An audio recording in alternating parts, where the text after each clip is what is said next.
At 2:14 in the morning, the room is orange. Not bright, not daylight, just a low, steady glow pushing through the curtains, the kind of light that used to mean a street lamp left on or a car idling outside with its headlights on. Except there's no street lamp, no car.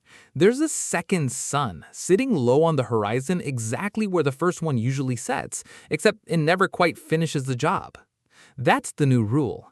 A second sun, smaller, dimmer, source needed for specifics, but dim enough that nobody mistakes it for noon, has appeared on the opposite side of the sky from the one we grew up with.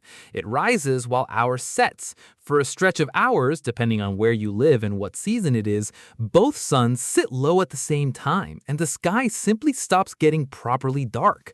Not pitch dark, ever again, just dark enough to notice it's missing. This isn't a story about heat. The obvious guess is that two suns means the planet cooks. Failed crops, melting ice, the usual disaster montage.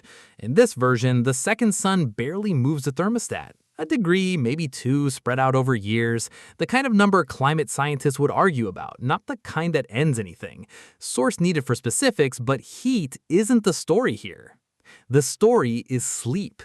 For most of human history, dark wasn't just the absence of light, it was a signal. The body used it to decide when to drop core temperature, when to release melatonin, when to start winding down. Curtains worked because they only had to block one light source from one direction for about half the day. Now there's a second source, lower in the sky, sliding in under the gap at the bottom of the blinds, around the edge of the blackout shade that used to be good enough. The first thing that breaks isn't the power grid, it's bedtime. People start waking at 2 a.m. convinced it's almost morning because the wall looks like it is. Parents stand in doorways trying to explain to a 6-year-old why it's night when the wall is glowing orange and the bird outside clearly disagrees.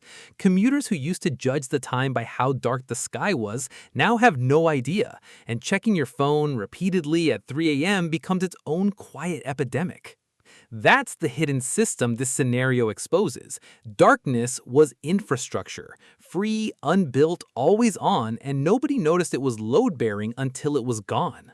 So people start building it themselves. Within a year, blackout stops being a word on a curtain package and becomes a category of room. Basements get finished not for home theaters, but for sleeping.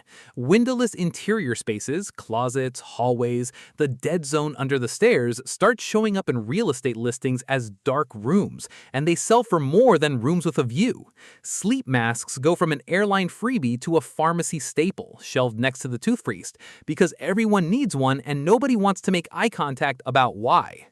Hotels catch on fast. The premium suites used to be the ones with the best sunset view. Now the premium suites are the ones with no windows at all. Sealed, soundproofed, marketed as offering true night, priced like a spa package. Stargazing flips entirely. It used to mean escaping city lights, now it means escaping the second sun itself. People travel to specific valleys on specific weeks for the brief stretch when the geometry lines up and the sky goes properly black for 40 minutes. Tour guides start selling tickets to darkness the way they used to sell tickets to a view. Here's the part nobody saw coming. With real night shortened almost everywhere, almost all the time, a lot of what used to happen under cover of darkness just stops happening as easily. Certain kinds of theft drop because there's nowhere left to hide. But so does a quieter kind of privacy nobody had thought to name. The teenager sneaking out, the late call nobody else can see you making, the walk around the block when you'd rather not be recognized. The world gets a little safer and a little less private, for exactly the same reason at exactly the same time. Work stops organizing around day and night because day and night stop meaning anything reliable. It organizes instead around the dark window, that one stretch, sometimes under an hour, when both suns finally sit below the horizon. Some cities start protecting it on purpose. Not a curfew, the opposite. Lights off, traffic down, treated less like bedtime and more like the whole place holding its breath together. And somewhere, in a sealed, windowless room, someone wakes up, not because the light came in, but because for the first time in months, it didn't. The room is actually dark. She doesn't move. She just lies there, the way people used to without thinking twice, and realizes that's what she's been missing.